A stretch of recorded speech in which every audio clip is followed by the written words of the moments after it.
All right, guys, we are now ready to move on to section 2.3. The same thing, except this time I'm going to be using cylindrical sh- shells instead of slicing. Okay. The concept of this, students have told me, is harder to like wrap around, but the procedure isn't nearly as hard because I'm not squaring things. Remember, squaring things can sometimes make it harder than it needs to be. You know what I mean? This time I'm not going to be squaring stuff, so that might be helpful. Let's see what y'all think here. So I'm going to use the method. I'm going to show y'all here if the function is in terms of the x rotating around the y, or if it's in terms of y rotating around the x. So what that means is it's going to look something like, again, let's just do this. Easy shapes. So this region right here, but this time I'm going to rotate it around the y. Okay, so it's going to make this really weird looking shape thingy over here. And the reason it's so weird is because, like, drawing 3D stuff is hard. But instead of it just being a solid, it's going to have like a dip. You know what I mean? Like to think about taking that kind of shape and rotating it around, right? There's going to be like a cone shape in here that doesn't have anything. You know what I mean? So the methods I'm going to use are going to be kind of different than the ones I used our last class, okay? Because technically, yeah, I could slice this, but the shape is going to be super weird. You know what I mean? So instead of slicing it, what I'm going to do instead is I'm going to treat it as if I'm peeling the outside of this. I'm going to peel it off and lay it out flat, okay? So let's say our shape is going to look something like this, okay? Imagine everything up here is not here, okay? It's going to look something how this little pin holder looks. I'm just going to dump it out. Like this, okay? I'm going to take the outer shell, I'm going to peel it off and lay it flat, okay? So think about it. What shape would that be? What 2D shape would it be if I peeled the outer layer off and laid it flat? Well, as we can tell, as you can see, it would be a rectangular shape like this. Rectangular shape like this. So let's see what the area inside of here is. Okay, so let's think it through.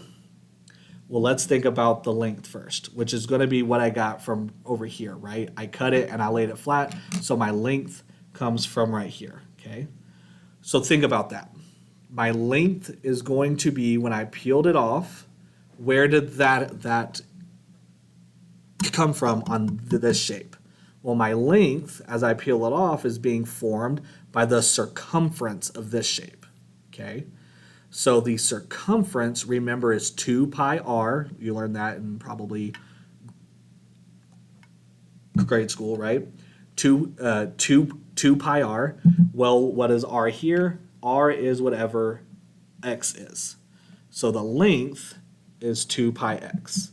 Again, because it is the circumference of this shape that I peeled off and laid flat. So 2 pi r, which makes it 2 pi x. So now let's look at the height.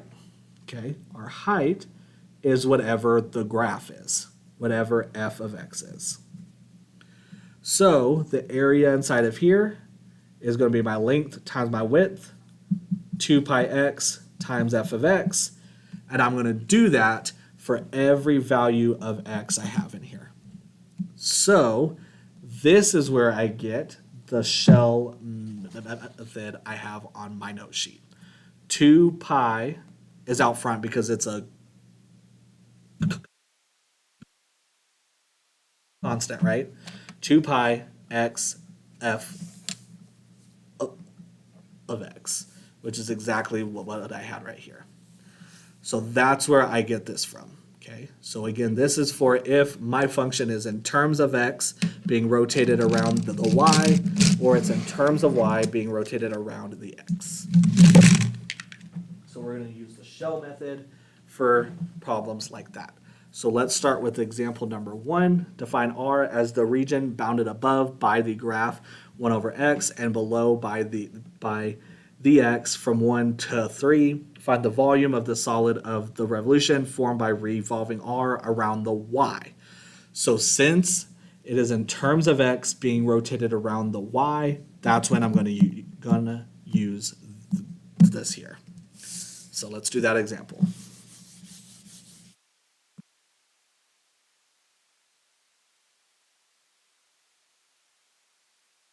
Volume is going to be equal to, again, 2 pi is out front. Integral from a to b, which is going to be from 1 to 3, of x times my function, which is 1 over x. Like I said, I enjoy this one more because you don't have to square things. So it's really nice. If that doesn't make sense, let me know, please, for the love of God. Please let me know. Okay. X times 1 over x. Luckily, there, the x's just cancel out. So that just becomes 1 dx. The antiderivative of 1 is just x. And I'm doing that from 1 to 3. Plug in a 3. Minus, plug in a 1. 3 minus 1 is 2. So that's 2 pi times 2, which is 4 pi. Not too bad. Let's look at example number 2. Define R as the region bounded above by the graph of x squared and below by the x from 1 to 2. Find the volume of the solid formed by revolving R around the y. So again here, it's a function in terms of x being rotated around the y. Therefore, I'm going to use the shell method. Okay, so same thing. Volume here is going to be equal to 2 pi. Integral, my region here is from 1 to 2. So 1 to 2 of x times my function, which is x squared. And then I just work that out. X times x squared is x cubed. So that's 2 pi integral from 1 to 2 of x cubed dx. Antiderivative of x cubed, add 1 makes it x to the 4th, divided by my new power, which is 4, from 1 to 2. Plug in a 2, 2 to the 4th over 4, minus, plug in a 1, 1 to the 4th over 4. 2 to the 4th is 16, 16 over 4 is 4, minus 1 to the 4th is 1, so 1 over 4. 4 minus 1 over 4 is 15 over 4. 2 and 4 can cancel out to make a 2, which gives me 15 pi over 2. I said this on the last one too, but I mean it here too. Make sure you are practicing these without my help, just to make sure you can get them without me. Obviously, I'm going to show you how to here, but also practice these by trying them first without my help, okay? All right, example number 3. Define R as the region bounded above by the graph of 2x minus x squared and below by the x from 0 to 2. Find the volume of the solid formed by revolving R around the y. So again, this would be a good one to practice on your own before you watch me do it.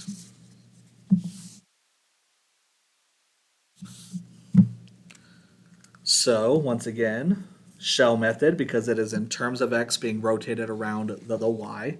So volume is going to be equal to 2 pi integral. My region here is from 0 to 2. So 0 to 2 of x times the function, which is 2x minus x squared.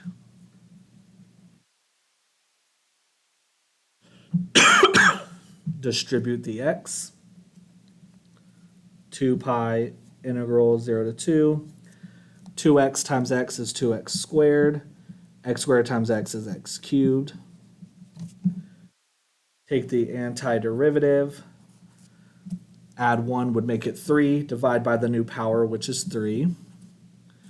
Add 1, divide by my new power would give you x to the 4th over 4 from 0 to 2. Plug in a 2, so 2 times 2 cubed over 3 minus 2 to the 4th over 4. 0 in here and 0 in here would make it 0, so I don't even need those. 2 to the 3rd is 8. 8 times 2 is 16. 2 to the 4th is 16 over 4 is 4. The common denominator here would be 3. 16 over 3. We need to multiply this by 3 would give you 12 over 3. 16 minus 12 is 4, so 2 pi times 4 thirds. 2 times 4 is 8, so this is 8 pi over 3. Once again, make sure you are able to get these on your own, but of course, watch this if you're stuck. All right, so now we're going to move on to example number 4. Define Q as the region bounded on the right by the graph of g of y equals 2 square roots of y, and on the left by the y from 0 to 4. Find the volume of the solid of revolution formed by revolving Q around the x. So again, I know I'm going to use the shell method because it's in terms of y rotated around the x. So use the shell method here, just like we have been doing.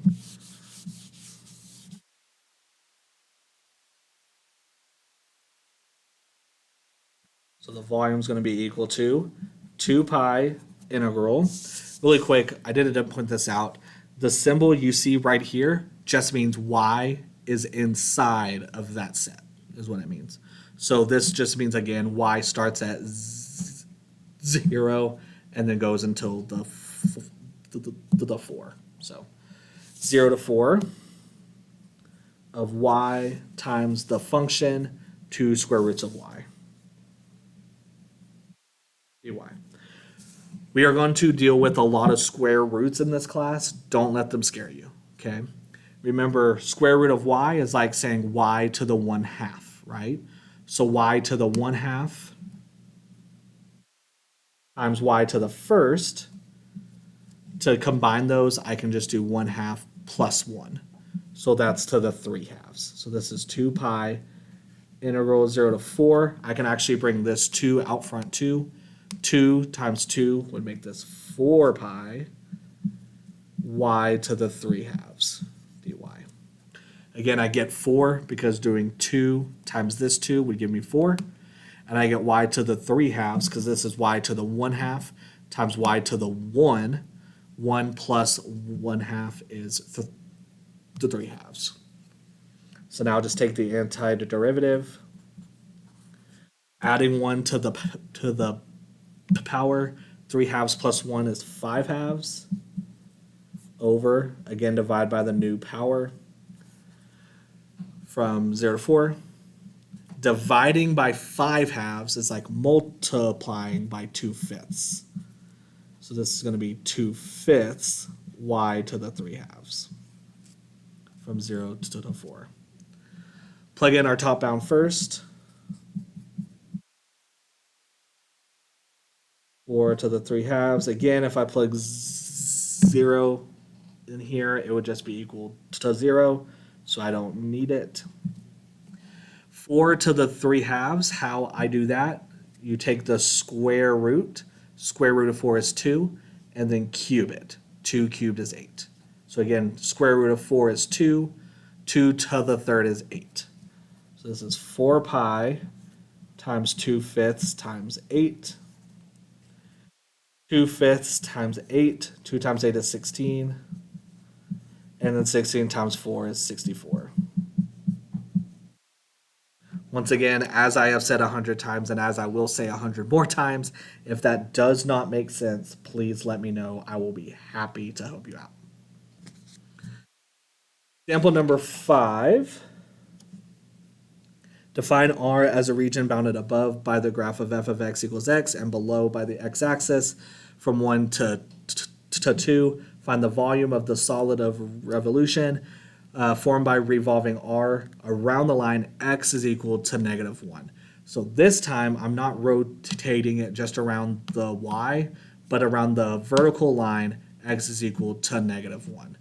So what does that do? What that is going to do is it's going to add 1 to my length. That kind of makes sense. It's adding 1 to my length. But when I rotate it here, it's not going to make a hole. It's just adding 1 to my length. Okay.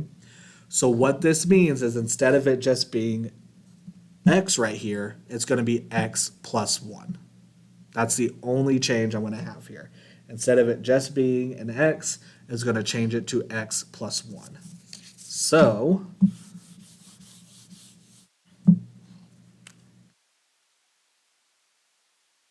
volume is going to be 2 pi integral. Again, it's from 1 to 2. Normally, it would just be an x, but I'm adding 1, so it's going to be x plus 1 instead, times the function, and the function is just x.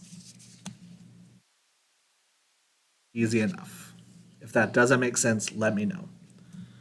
Distribute the x, 2 pi integral 1 to 2, x times x is x squared, x times 1 is x. Take the antiderivative. Antiderivative of x squared is x cubed over 3. Antiderivative of x is x squared over 2. 1 to 2. Plug in a 2, you get 2 cubed over 3 plus 2 squared over 2. Plug in a 1. Minus 1 cubed over 3 minus 1 squared over 2. That gives you 2 pi. 2 cubed is 8. 2 squared is 4.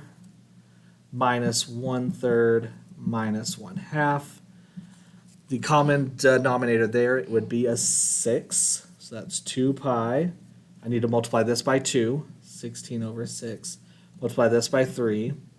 12 over 6. Multiply this by 2. Multiply this by 3. 16 plus 12 is 28, minus 2 is 26, minus 3 is 23. 2 and 6 can reduce to give me a 3 down here. So we get 23 pi over 3. Once again, I personally like shell method more just because it seems like less work whenever you don't have to square stuff. You know what I mean? Last example is example number 6.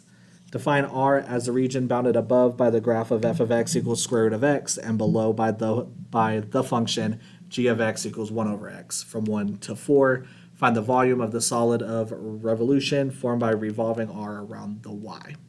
So the difference here is it's 2 graphs, but I do this just like I did in section 2.1 and in 2.3.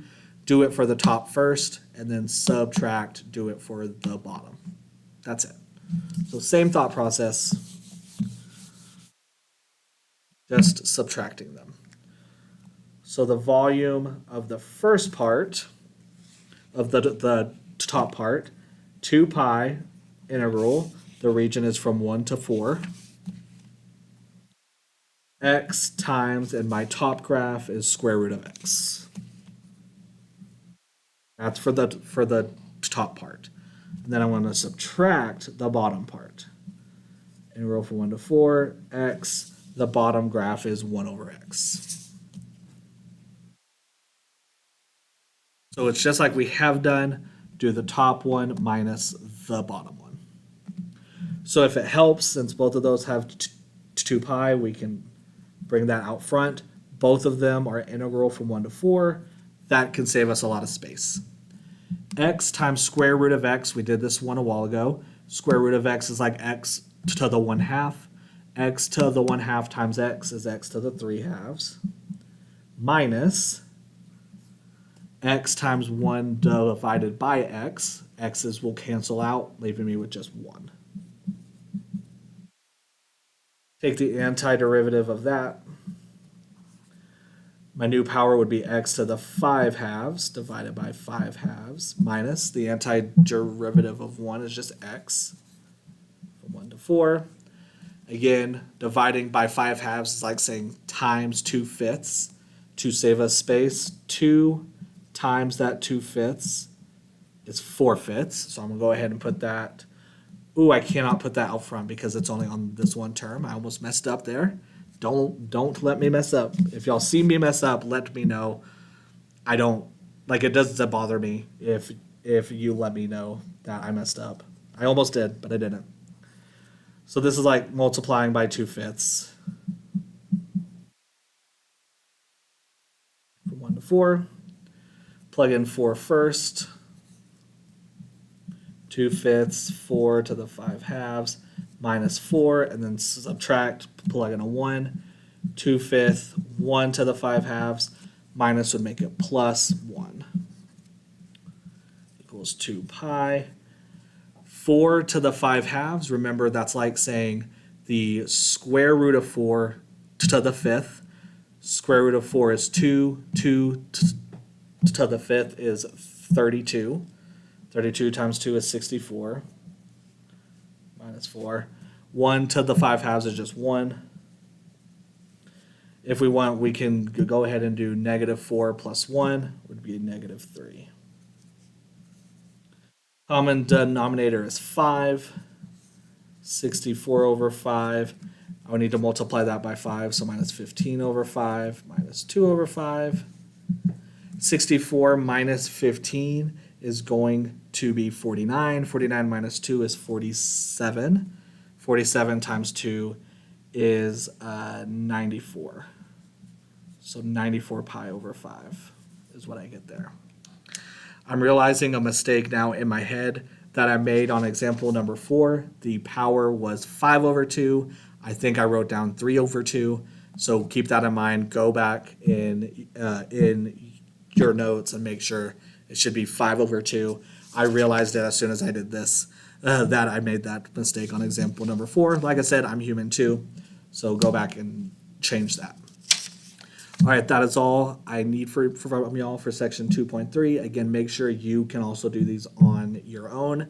But if you need any help, just let me know.